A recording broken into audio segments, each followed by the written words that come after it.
Hello there guys, welcome back to a short online tutorial. Today we're based in Adobe Photoshop, and of course it's your good friend Jack from Blue Sky Graphics back again to show some cool stuff.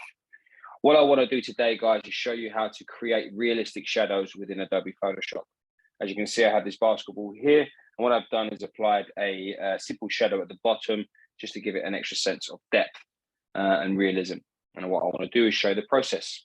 Okay, so what I'm going to do now is come through and remove my layer 1 here and press backspace to remove. Now I'm just going to come through and add a brand new layer here, and we're going to use our brush tool like so. Make sure that we have it set to soft round and bring the hardness down to 0%, and we make sure that our foreground color is black. I'm simply just going to come through and apply one simple brush stroke by clicking like so. And then with that, I'm now going to press Command T on Mac or Control T on Windows, like so, just to get our transform options open. I'm just going to distort it by pressing Shift also like so. There, wonderful. And now if I move this into position here, I'm just going to swap the layers around like so. And I'm just going to use my shortcut again, Command T on Mac or Control T on Windows.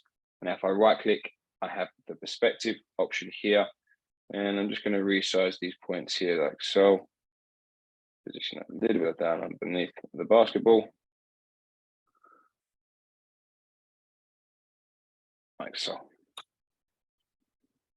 And there you have it, guys. That's how you create realistic shadows within Adobe Photoshop. If you're interested in finding out more about the school, please take a look at our website at blueskygraphics.co.uk.